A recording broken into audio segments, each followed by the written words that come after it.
भगवान राघवेंद्र ने मंत्रा से कह करके मैया सरस्वती को आदेश दिया कि जाओ इसके कंठ पर विराजमान हो जाइए। यहाँ केकई ने 2 वरदान मांग लिए।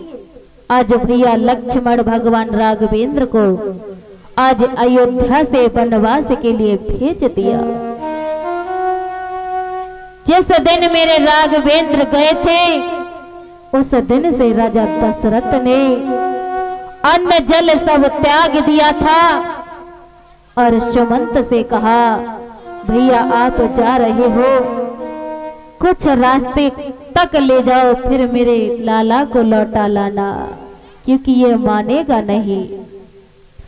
आज भगवान राघवेंद्र श्रृंगबेर पर पहुंच जाते हैं और यश मंत्र को वापस कर दिया। जाकर के समाचार सुनाया तो राम राम कहते हुए राजा दशरथ ने प्राणों को त्याग दिया। श्रृंगबेर पर से सप्तऋषियों के आश्रम पर पहुंच जाते हैं। आज मैया अनसुईया की कुटिया पर पहुंच जाते हैं। अगस्त मुनि के आश्रम पर पहुंच जाते हैं। सती चढ़ के यहाँ पहुंच जाते हैं। फिर पंचवटी में जाकर के पर्णकुटी को बना लिया।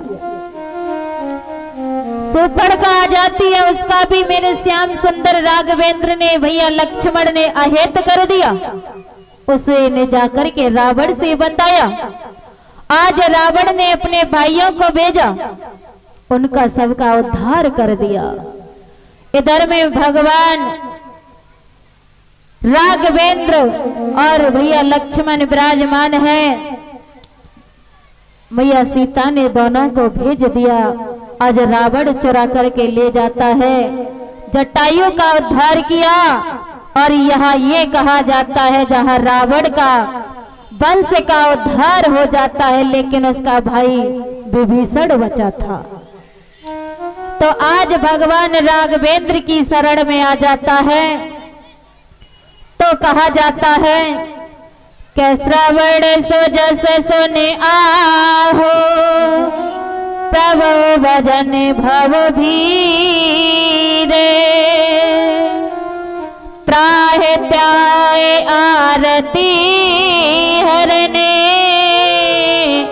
शरण सुखद रघुबीर। आज राजा भगवान राम से जैसे ही हृदय से लेपट जाते हैं तो राजा विभीषण समझने लगा कि आज ही मैं राजा बन गया। आज ही भगवान राघवेंद्र ने राजा बना दिया। यहाँ तक की बात जब रावण युद्ध करने के लिए आ जाता है तो कहा जाता है कि घर का वेदी लंका ढाई। आज विभीषण न आता तो आज रावण का वध नहीं होता। तो यहाँ आज रावण ने बता दिया। तो यहाँ जब विभीषण ने बताया कि इसकी नाभि में अमृत भरा हुआ, नाभि का वध करोगे तब इसकी मृत्यु हो सकती है। यहाँ भगवान राघवेंद्र ने जैसे ही नाभि में बाण लगा चुभो दिया तो यहाँ रावण का प्राणांत हो जाता है। उसी समय भैया लक्ष्मण को उपदेश दिए।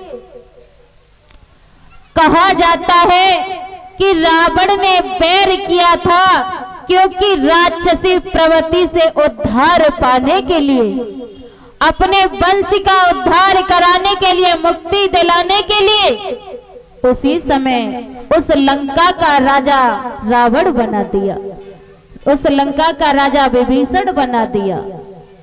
और विभीषण ने आकर के मैया सीता को लाकर के भगवान राघवेंद्र को समर्पित कर दिया।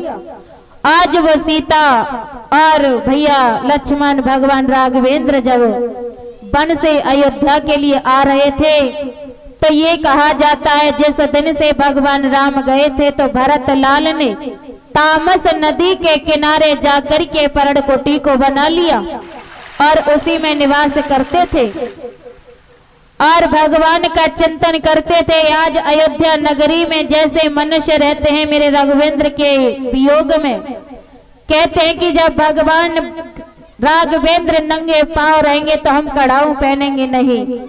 आज अयोध्या नगरी ऐसी हो जाती है जैसे सूनी है, कोई नहीं है। जब भगवान राघवेंद्र का समाचार सुना तो आज अयोध्या नगरी ये समझती है जैसे कि कोई बिछड़ा हुआ व्यक्ति हो, जैसे माँ का पुत्र परदेश चला जाता है और जब माँ के पास पुत्र आता है तो माँ ये समझती है न जाने मेरे जीवन का कितना अमूल्य खजाना मुझे मिल गया है। आज इस प्रकार अयोध्या नगरी बड़े दीप और पुष्पों के द्वारा सजाई गई। तो ये कहा जाता है आज मेरे राघवेंद्र का आगमन हुआ। उसी दिन से मेरे श्याम सुंदर के प्रेम में जब अयोध्या को सजाया और उसी दिन से दीपावली का पर्व मनाया जाता है। बोलिए बाल कृष्ण भगवान की जय। तो यहाँ ये कहा जाता है कि जब भगवान राम ने सूर्य वंश में अवतार लिया तो चंद्रमा से कहा कि इस युग में तो मैं तेरे नाम से जाना जाऊंगा, मेरे नाम के पीछे तेरा नाम जुड़ता हुआ रखा जाएगा। उसी दिन से भगवान का श्री रामचंद्र जी हो गया। लेकिन अब चंद्र वंश में मेरे राघवेंद्र अवतार लेने वाले हैं। तो यहाँ ये कहा जाता है कि जो भगवान कृष्ण आज मथुरा की जेल में आगमन होने वाला था। तो ये कहा जाता इसी चंद्र वंश में आगे चल के मेरे गोविंद का प्रागट्य होने वाला है। नारायण के पुत्र ब्रह्मा और ब्रह्मा के पुत्र अत्रि हुए, अत्रि के पुत्र ही श्रीमान चंद्रमा हुए, चंद्रमान के पुत्र ही बुध हुए और बुध के ही पुत्र पुरूरवा हुए। और इसी वंश में आगे चल करके एक रय और विजय के नाम से वंशावली चलती है। तो यहाँ ये कहा जाता है इसी वंश में आगे चल करके यदु महाराज का यदु वंश था। यदु के नाम से ही आज यादवों का वंश आरंभ होता है। तो यहाँ ये कहा जाता है कि महाराज इसी यदु वंश में ही एक देवमीड़ महाराज का जन्म हुआ। उनकी दो पत्नियां थी, एक पत्नी से अर्जय और परजय का जन्म हुआ और एक पत्नी से सूरसेन का भी जन्म हो जाता है। तो ये कहा जाता है कि जो देवमीड़ के एक पुत्र और है जिनका नाम नवनंद कहा जाता है। नवनंद का अर्थ होता है उनके 9 भाई थे और 9 में सबसे छोटे वाली ये नंद जी थे। तो इनका नाम नवनंद रख दिया। उसी दिन से इनका नाम नंद बाबा कहते हैं। तो यहाँ ये कहा जाता है इसी चंद्र वंश में सूरसेन के यहाँ कोई संतान नहीं थी और एक बार अपनी पत्नी को लेकर के जंगल में विहार करने के लिए चले जाते हैं। तो एक दुर्मलिक नाम का राक्षस आ जाता है, उसकी छाया पड़ जाती है। उसी के अंश के द्वारा आज सूरसेन के यहाँ एक पुत्र ने जन्म लिया। उसी समय नारद मुनि आ जाते हैं। नारद मुनि ने कहा कि आपके वंश में पैदा हुआ है, आपके वंश का सर्वनाश कर देगा। उसी समय नारद मुनि ने सूरसेन से कह करके आज उस पुत्र को लता पताव में लपेट करके आज यमुना मैया में बहाव कर दिया। इधर में उग्रसेन जी महाराज का नियम था कि रात्रि में 4 बजे यमुना स्नान करने के लिए जाया करते थे। और जब वो कंस लता पताव में लिपट करके यमुना मैया में आ रहा था उसी समय सूरसेन ने निकाल लिया। लेकिन उनके यहाँ एक और पुत्र का जन्म हुआ था जिसका नाम वसुदेव था। आज यहाँ उस कंस और वसुदेव का लालन पालन होता रहा। इधर में नारद मुनि आ जाते हैं। नारद मुनि ने कंस से कहा।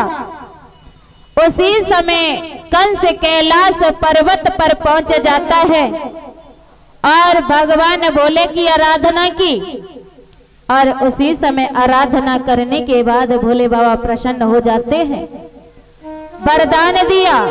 तो ये कहा जाता है कि एक बार सप्तऋषि ने जाकर के भोले बाबा के यह दधीच का धनुष रख दिया था। आज वही दधीच की हड्डियों का धनुष उन्होंने आज कंस को दे दिया भोले बाबा ने।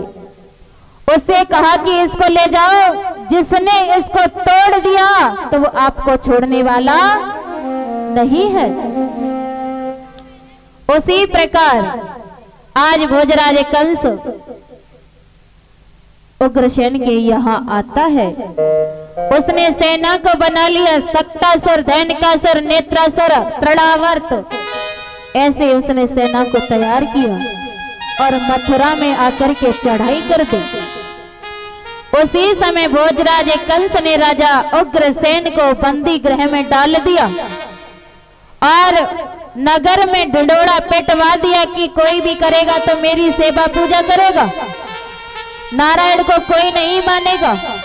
उसी वक्त उसे याद आ जाती है कि एक मेरी चचेरी बहन है, मैं उसे अधिक प्रेम करता हूँ, तो भाई का फर्ज होता है कि बहन का विवाह अच्छे परिवार में कर देना चाहिए। उसी समय आज कंस विचार करता है कि मेरी बहन शादी के योग्य हो गई है, अब मैं विवाह करूं। कहता है कि मैं बहन उस घर में दूंगा जिससे मैंने उसका परिचय कर लिया हो। उसी समय उसे याद आती है कि भोजराज कंस कहते हैं कि सुखदेव जैसा, वसुदेव जैसा कोई व्यक्ति नहीं है। तो यहाँ वसुदेव को चुन लिया भोजराज कंस ने। उसी समय सुखदेव जी कहने लगे, महाराज आज यहाँ मैया देवकी का वसुदेव के साथ में बड़े विधि विधान के साथ में विवाह हुआ, और उसी समय आज वसुदेव और मैया देवकी को भोजराज कंस कहता है कि चलो थोड़ी रास्ते तक मैं अपनी बहन को विदा करने जा रहा हूं, फिर मैं वापस आ जाऊंगा। उसी समय वो जा रहा होता है, लेकिन यहाँ मेरे प्रभु की लीला कुछ और थी। यहाँ मेरे गोविंद की लीला कुछ और थी। उसी समय आकाशवाणी हुई कि हे भोजराज कंस, जिस बहन को तू विदा करने के लिए जा रहा है उसी के 8वां गर्भ तेरा काल। उसी समय भोजराज कंस ने बहन को रथ से उतार लिया, केस पकड़ लिया और जैसे ही तलवार लेकर के मारने के लिए उतारू हुआ, प्रभु वसुदेव ने हाथ पकड़ लिया। कहने लगे कि छत्री को शोभा नहीं देता नारी को पीटना, और ये तो रिश्ते में आपकी बहन लगती है, आपको शोभा नहीं देता। अगर आपने बहन का वध कर दिया तो भाई बहन को नहीं समझेगा, धड़ेआम भाई बहन को मार देगा, लेकिन अनर्थ हो जाएगा तो बेटियों का मान सम्मान खत्म हो जाएगा, कोई बहन बेटी को नहीं मानेगा। वसुदेव ने हाथ पकड़ लिया। उसी समय कहने लगे, आपको इसके गर्भ का ही तो डर है। बोले हाँ, कि तो आज से हम संकल्प लेते हैं कि जो भी देवकी के गर्भ से पुत्र या पुत्री जन्म लेगा वो हम तुम्हें देते जाएंगे। लेकिन यह कंस को विश्वास नहीं था, उसने ले जा करके कारागृह में डाल दिया। इधर ही पहले पुत्र ने जन्म लिया, भोजराज कंस को दिया। दीपक भैया स्कूल चल लो है, स्कूल चल लो है, क्लास दे रहे हो क्या आप? तो थोड़ा प्रोग्राम दे दिया करो यहाँ पर नहीं। तो यहाँ इधर में एक पुत्र को भी मृत्यु दंड दे दिया। इस प्रकार 5 पुत्रों को उसने मार दिया भोजराज कंस ने। और जब छठवें की बारी आई उसी समय नारायण विचार करते हैं, इस प्रकार ये वध करता रहा तो मेरा अवतार कैसे होगा। छठवें का भी वध कर दिया। अब 7वां भगवान कृष्ण नारायण ने आज शेषनाग को भेजा। तो कहा जाता है कि यहाँ वसुदेव के 7 विवाह हुए थे, लेकिन 5 जो पत्नियां थी पुत्रवती थी, मैया रोहिणी के कोई संतान नहीं थी। आज मेरे श्याम सुंदर नारायण ने शेष अवतार को भेजा। उसी समय योग माया को आदेश किया कि जाओ आप इसको रोहिणी के गर्भ में प्रवेश कर दो। आज यहाँ 7वां गर्भ रोहिणी के गर्भ में प्रवेश कर जाता है। जब पता चला तो कहने लगे प्रभु खंडित हो गया।